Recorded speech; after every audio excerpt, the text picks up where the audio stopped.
이 시간 우리에게 허락하신 하나님의 말씀은 신약성경 누가복음 15장 20절에서 24절까지 보겠습니다. 신약성경 누가복음 15장 20절에서 24절까지 말씀, 신약성경 122면에 있습니다. 누가복음 15장 20절에서 24절까지 말씀 찾으신 분은 우리 함께 같이 읽도록 하겠습니다. 이에 일어나서 아버지께로 돌아가니라. 아직도 상거가 먼데 아버지가 저를 보고 측은히 여겨 달려가 목을 안고 입을 맞추니 아들이 가로되 아버지여 내가 하늘과 아버지께 죄를 얻었사오니 지금부터는 아버지의 아들이라 일컬음을 감당치 못하겠나이다 하나 아버지는 종들에게 이르되 제2의 좋은 옷을 꺼내 내어다가 입히고 손에 가락지를 끼우고 발에 신을 신기라. 그리고 살진 송아지를 끌어다가 잡으라. 우리가 먹고 즐기자. 이 내 아들은 죽었다가 다시 살아났으며 내가 잃었다가 다시 얻었노라 하니 저희가 즐거워하더라. 아멘. 오늘은 부활주일입니다. 우리 서로 세상에서 가장 예쁜 얼굴을 지으면서 마주보시고 한번 인사하고 말씀을 시작하겠습니다. 주님 오늘 부활하셨습니다. 할렐루야. 예, 오늘 누가복음 15장 20절에서 24절 본문으로 죄인까지 사랑한 아버지의 긍휼이라는 제목으로 여러분과 함께 은혜 받기를 원합니다. 우리 장로님도 기도해 주셨지만 오늘은 영광의 부활 주일입니다. 그런데 우리 예수님의 그 영광은 거저 얻어진 것이 아니었습니다. 하나님의 십자가에 못 박으심이 있었기 때문에 그 십자가의 고난을 통해서 주님은 부활하실 수 있었던 것, 우리는 이것을 기억해야 할 줄로 믿습니다.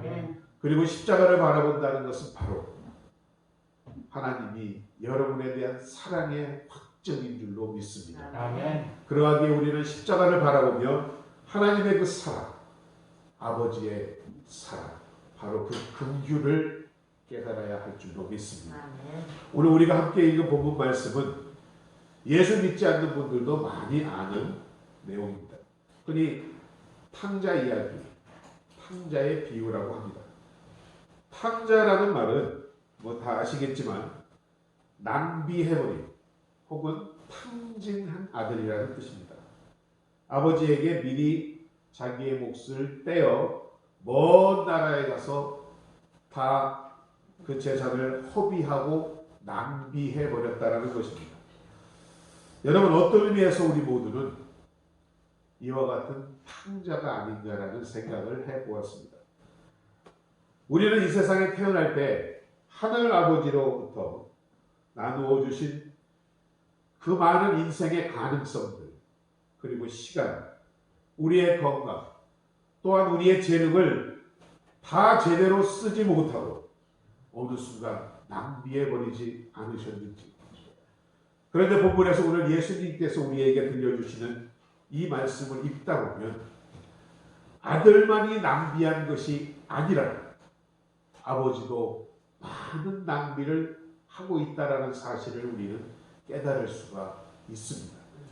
먼 나라로 떠나간 아들을 찾고자 걱정하느라 시간을 낭비한 아버지, 그것을 위하여 재물도 낭비하고 무엇보다 그 아버지는 자신의 사랑을 낭비하셨던 것입니다. 그런 의미에서 탕자의 이야기는 바로 하늘아버지의 낭비된 사랑 이야기라고도 말할 수 있습니다. 예수님이 이 땅에 오신 가장 큰 의미는 하나님이 어떤 분이신가를 우리에게 알려주시기 위함이었습니다. 우리가 구약 성경을 보면 하나님의 호칭은 지금의 우리로서는 매우 생소한 표현들이 쓰여지고 있습니다. 여호와, 야훼, 엘로힘, 이런 단어들이 쓰여졌는데 예수님께서 이 땅에 오셔서 하나님은 아버지와 같다라는 말씀을 하신 것입니다. 특별히 주기도문을 말씀하시면서 너희가 기도할 때에 이렇게 기도하라. 하늘에 계신 우리 아버지요. 라고 기도하라고 가르쳐 주셨던 것입니다. 여기서 아버지란 말은 근엄한 자리에서 멀리 계시는 분이 아닌 바로 우리 곁에 친숙하게 우리를 안고 계시는 아버지의 뜻입니다. 즉 우리가 하는 식으로 아빠라는 말입니다. 하나님은 이렇듯 아빠와 같으신 분이라는 것을 예수님은 말씀하고 싶으셨던 것입니다. 그런데 문제는 과연 그 아빠가 어떤 아빠이냐입니다. 한 교회 주일학교 선생님이 우리 초등부 어린아이들을 가르치면서 여러분 하나님은 여러분들의 아빠와 같은 분이세요 라고 이야기했답니다. 그랬더니 한 아이가 대성통곡을 하답니다. 막 울더랍니다. 왜 그러니? 우리 아빠요? 우리 아빠는요 밤늦게 술 취해 들어오셔서 엄마를 때리고 집을 다 부수는데요. 하나님이 우리 아빠 같다고요? 하나님도 그러면 너무 싫어요 라고 하더랍니다. 자, 예수님이 우리에게 알려주고 싶으셨던 아버지, 아빠 하나님의 모습은 과연 무엇이었을까요? 그것은 바로 오늘 이야기한 탕자의 비유를 통하여 아버지의 사랑을 들여다보면 우리는 알 수 있을 것입니다. 먼저 이러한 하늘아버지의 사랑에는 바라보는 기다림이 있습니다. 오늘 본문 20절을 보면 돌아온 둘째 아들 이 탕자를 맞아들이는 아버지의 태도가 나타나고 있습니다. 세 가지 주요 동사에 대해서 우리가 주목해 보고자 합니다. 그 첫째가 먼저 보다라는 단어입니다. 이에 일어나 아버지께로 돌아가니 아직 상거가 먼데 아버지가 저를 보고 라고 기록합니다. 아버지가 먼저 아들을 보았다라고 말하고 있습니다. 먼저 아버지가 볼 수 있었던 이유는 바로 아들을 기다리고 있었기 때문인 것입니다. 본문에 아직도 상거가 멀다고 하고 있습니다. 저 멀리서 아들이 돌아오고 있습니다. 쭈삣쭈삣 주저하고 망설이는 마음으로 고개를 들지 못하고 아버지가 과연 나를 맞아주실까 걱정하며 아들은 고개를 숙이고 터벅터벅 걸어오고 있었습니다. 그런데 그 먼 거리에서도 아들을 알아본 아버지는 그 아들을 보자마자 친근히 여겼다라고 합니다. 아버지가 바라본 그 아들에 대한 눈은 차가운 관망의 눈이 아니라 바로 한없는 긍휼의 눈이었던 것입니다. 아버지는 이 긍휼의 눈으로 먼 나라에서 방황하는 이 아들의 걸음을 지켜보고 있었던 것입니다. 호랑방탕하며 쾌락의 방에서 그의 존재를 스스로 학대하고 있는 동안 아버지는 비탄의 눈으로 아들을 가슴으로 지켜보고 있었던 것입니다. 돼지우리에서 쥐엄열매를 씹고 있을 때에도 아버지는 자신의 배를 함께 줄이면서 아들의 허기진 얼굴을 바라보고 있었습니다. 나를 맞아주실 것인가 주저하며 무거운 발걸음을 옮기는 이 아들의 초라한 행색을 아버지는 그분의 눈으로 지켜보고 있었던 것입니다. 아버지의 눈은 아들의 힘없는 발걸음으로 차가운 손도 놓지 않고 바라보는 눈이었던 것입니다. 우리가 아버지를 높여 부친이라고 합니다. 돌아가신 아버지는 선친이라고 하죠. 이때 부친의 그 친할 친자의 구조를 보면 참 재미있습니다. 나무 목자 위에 설립자 그리고 오른쪽에 볼결자가 있습니다. 자, 이 구조를 분석을 해보면 나무 위에 올라서서 저 먼 곳을 바라본다라는 의미가 되는 것입니다. 그것이 바로 아버지의 마음이라는 것입니다. 오늘 탕자의 아버지도 한시도 그를 잊지 않고 언제나 그가 돌아올 길을 이와 같이 바라보고 계셨던 것입니다. 아버지의 눈 이와 같이 사랑하는 아들이 어디에서 어떻게 살다 이제 집으로 오고 있는지를 모두 보고 계셨던 것입니다. 이 아버지의 눈이 바로 여러분을 향한 하늘 아버지의 눈인 줄로 믿습니다. 지금도 하나님은 이렇게 여러분을 바라보고 계시는 것입니다. 그분은 여러분이 잠들지 잠 못 들어 하는 그 밤에 여러분의 침상에 함께 머물러 있습니다. 또한 하나님의 눈은 한낮의 태양 아래 인생의 곤고함을 느끼며 힘들어하는 여러분의 길에 머물러 있는 것입니다. 이제 이 하늘 아버지의 그 눈은 바로 당신의 영혼이 하나님께 돌아오기를 간절히 기다리고 바라고 계시는 것입니다. 오늘 탕자 아버지의 눈은 여러분을 향한 기다림의 눈이었던 것입니다. 두 번째로 아버지의 사랑에는 달려가는 자비로움이 있었습니다. 오늘 두 번째 우리가 주목해야 할 동사는 바로 달려갔다라는 말입니다. 아들은 아버지와 같이 달려오지를 못했습니다. 주저하며 망설이며 걷고 있었던 것입니다. 과연 아버지의 집을 버리고 모든 것을 다 허비해버리고 돌아오는 나를 맞아주실 것인가에 대한 걱정의 무거운 발걸음이었던 것입니다. 그러나 먼저 아들을 알아본 아버지는 걸어오지 않으셨습니다. 그 아들을 향하여 달려가고 있습니다. 아들이 한 걸음을 옮길 때에 아버지는 10걸음을 달려오고 계셨던 것입니다. 아들의 발걸음은 회환과 실망이 가득 찬 발걸음이었지만 아버지의 발걸음은 환희와 기쁨에 찬 발걸음이었던 것입니다. 특히 본문에서는 그 달려가는 모습을 측은히 여겨서 달려갔다라고 말하고 있습니다. 이 부분을 영어 번역본에는 이렇게 표현한 곳이 있습니다. His heart went out to him. 아버지의 마음이 그에게로 달려갔다라고 표현을 하고 있는 것입니다. 아버지의 마음은 이미 자신의 발보다 더 빠르게 아들에게 달려가고 있었던 것입니다. 아버지는 본래 그런 분이었습니다. 그는 노하기를 더디하시고 축복하기를 빨리 하시는 분이었던 것입니다. 사랑하시기 때문입니다. 사랑하는 이를 만나러 갈 때 여러분 첫사랑의 기억이 지금 있으십니까? 내 걸음에 앞서 마음은 이미 그에게 달려가고 있지 않았었습니까? 물론 여기는 아니지만 오늘 교회에 오신 분들 중에는 마지못해 억지로 이끌려 오신 분들도 계실 수 있습니다. 힘들게 오셨을 것입니다.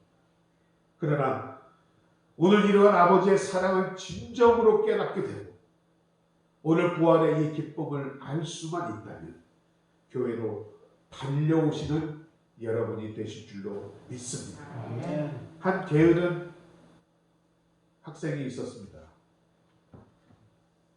학교 가는 것도 교회 가는 것도 그냥 엄마한테 혼날 테니까 마지못해 억지로 그렇게 생활하는 학생이었습니다. 어찌하면 그 순간을 좀 모면해 볼까? 그런 아들이었습니다.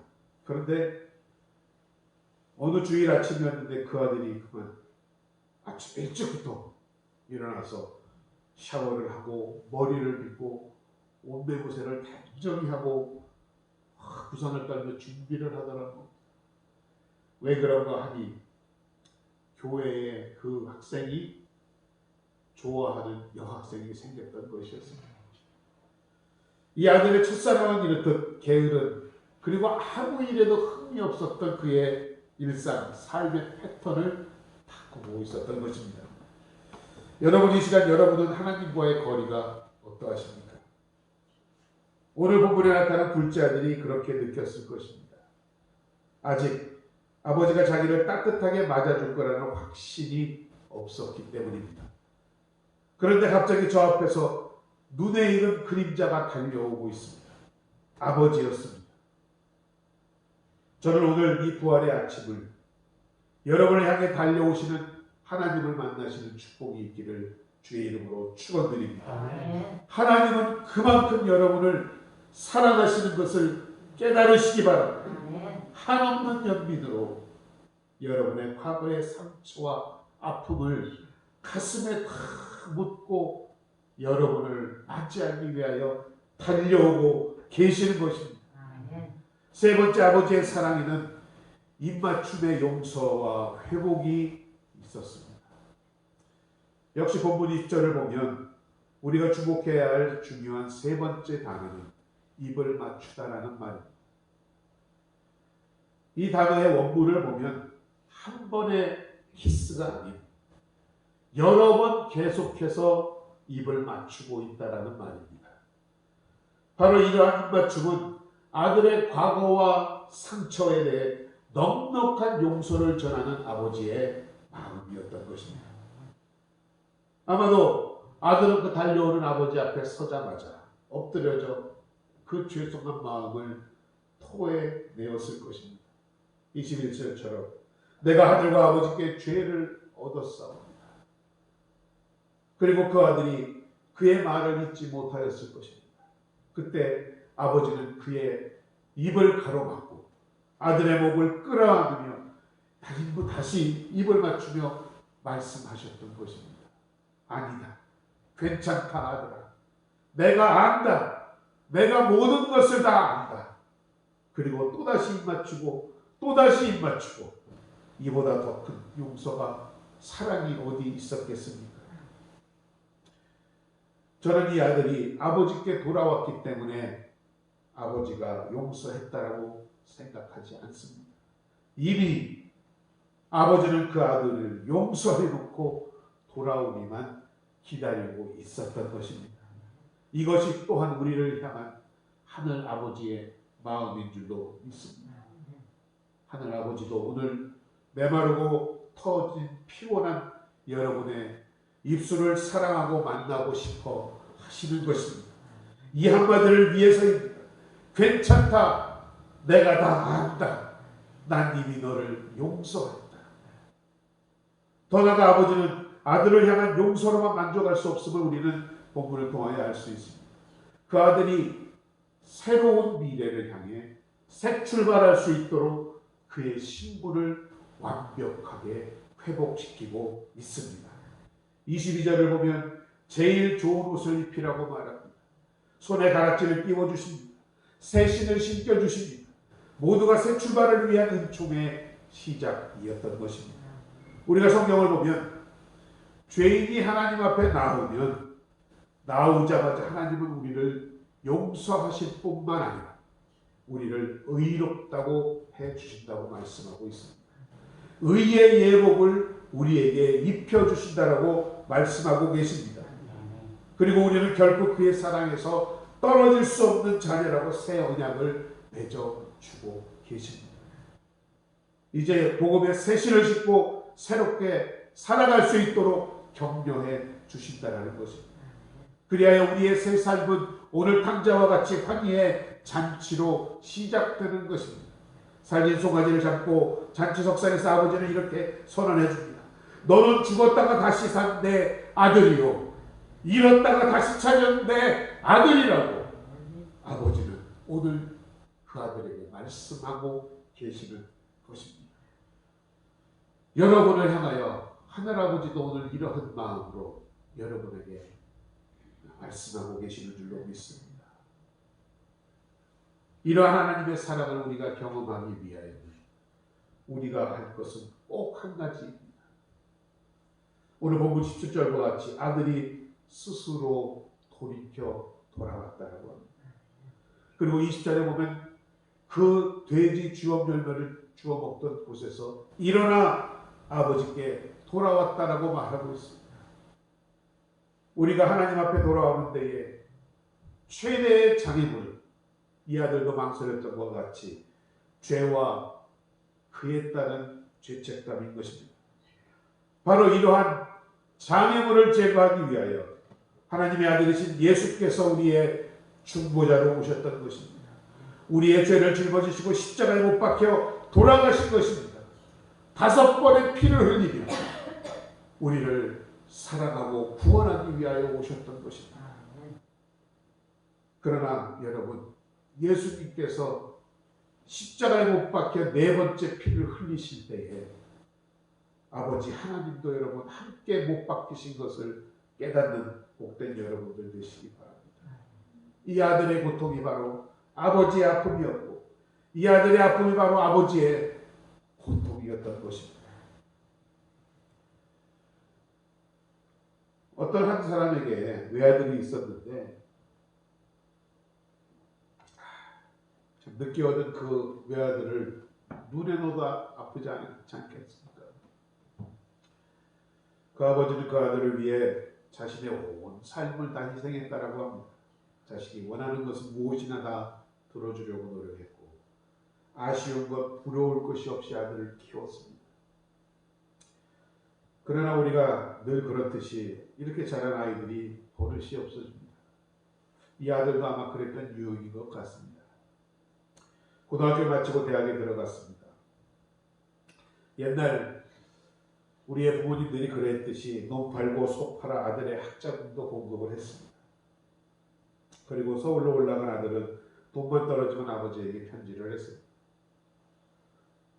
그러면 아버지는 객지에서 고생할 아들을 생각해서 빚을 내서라도 아들이 원하는 만큼의 돈을 어김없이 보내곤 했답니다.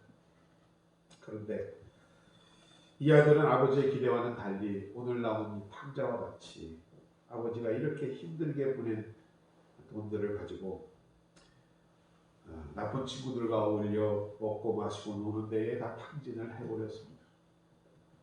어느 날 이 소식을 아버지가 알게 되었습니다. 아버지가 깨달았습니다. 더 이상 이러한 방법은 아들을 도와주는 방법이 아니다. 오히려 내 아들을 망치는 것이다라는 사실을 깨달았던 것입니다. 그래서 더 이상 돈을 보내지 않았습니다. 아버지에게 소식이 없으면 안부라도 전화해야 할 텐데 이 아들은 돈이 오지 않자 그때서야 아버지한테 연락을 하고자 합니다. 그야말로 아들에게 아버지는 돈을 대주는 사람에 불과했던 것입니다. 좀 지난 이야기가 당시는 이 전보를 10자가 넘으면 가격이 너무 비싸기 때문에 10자 이내로 전보를 아들이 쳤습니다. 그 내용은 이랬습니다. 당신 아들 굶어 죽음 아들 다 10자를 보냈다라고 합니다. 자, 전보를 받아든 아버지의 마음은 정말 찢어질 듯이 아팠습니다. 그러나 아버지는 아버지의 속마음을 아들이 이해하기를 바라면서 이렇게 대답 전보를 보냈다고 합니다. 굶어 죽어라 애비. 전보를 받아든 아들은 분노하며 아버지가 이럴 수 있냐고 나한테 더 이상 나는 아버지를 보지 않겠다고 아예 연락을 단절해버렸습니다. 그러면서 아버지가 나에게 내 가슴에 못을 박았다라고 살 길이 막연해진 그 아들은 이를 악물기 시작했습니다. 강산이면을 10여 년의 세월이 두어 번 지나간 뒤 이제 그 아들도 결혼하고 자식 낳고 안정된 삶을 살게 된 아들이 그때서야 돌아보니 아버지가 보낸 굶어 죽어라 애비 이 전보를 받고 난 다음부터 자신의 인생이 변하여 있음을 알게 되었던 것입니다.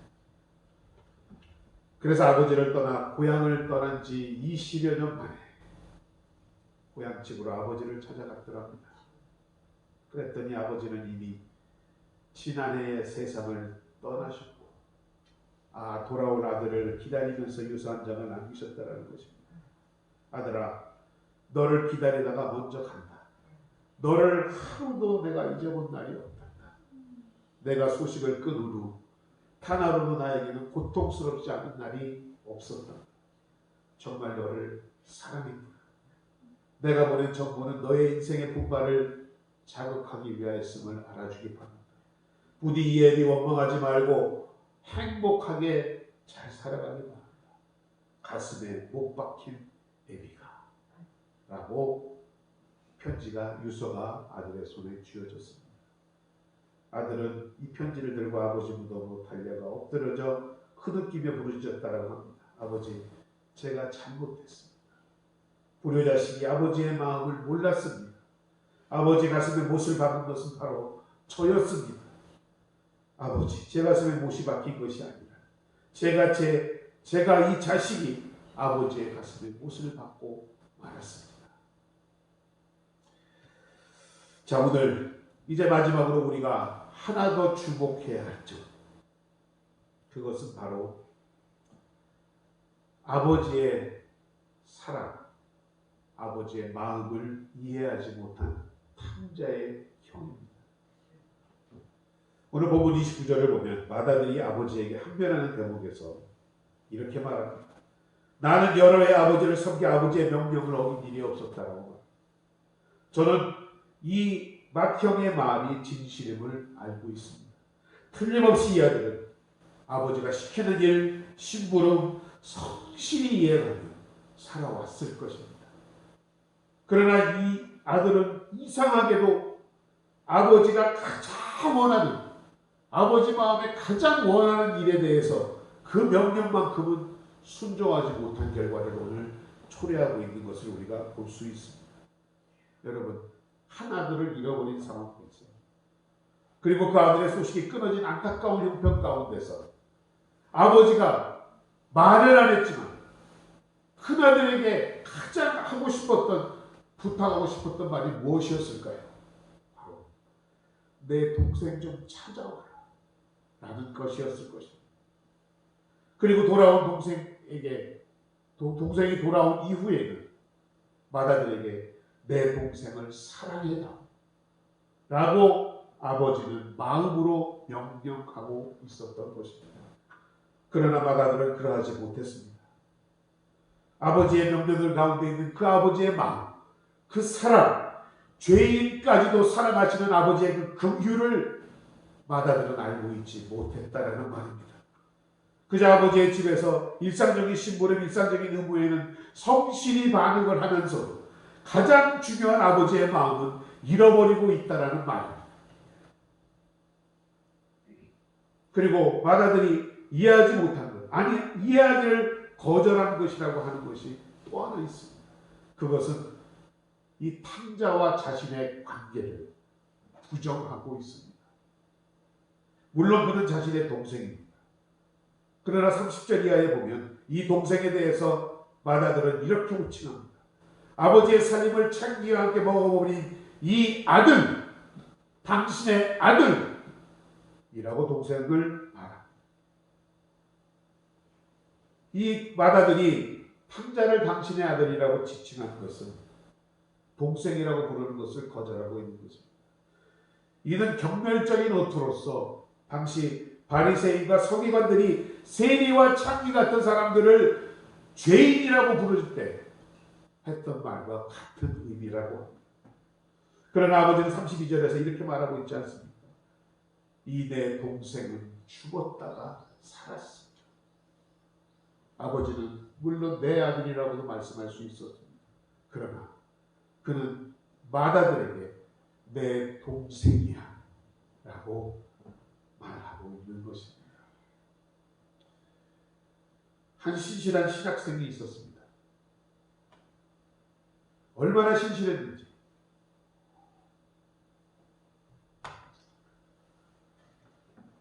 그 청년의 눈에는 교회의 모든 재직들은 위선과 가식으로 쌓여있는 바리새인 눈으로밖에 안 보였습니다. 교회에서와 가정에서와 사회에서의 얼굴과 말이 너무나 달랐기 때문입니다.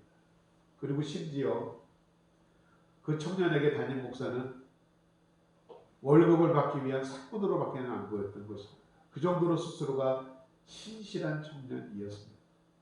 그러면서 그 잘못된 일들에 대해서 늘 지적을 하고 신앙생활도 열심히 했습니다. 그러던 중에 그 교회의 청년 회장이었던 학생이 한 자매를 임신시킨 사건이 발생합니다.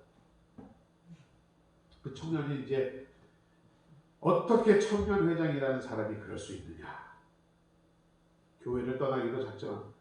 그리고는 신학교에 들어가기 위해서 아버지에게 부탁을 합니다.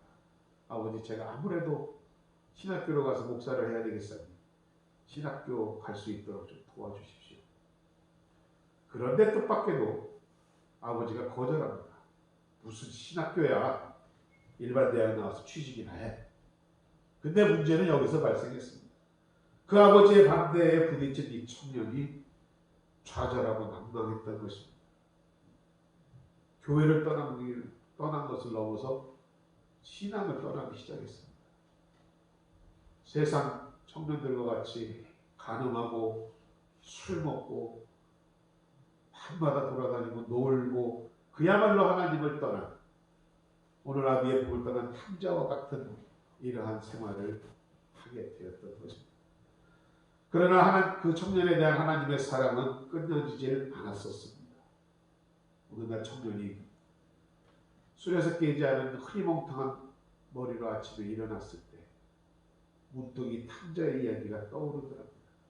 내가 탕자가 되었구나.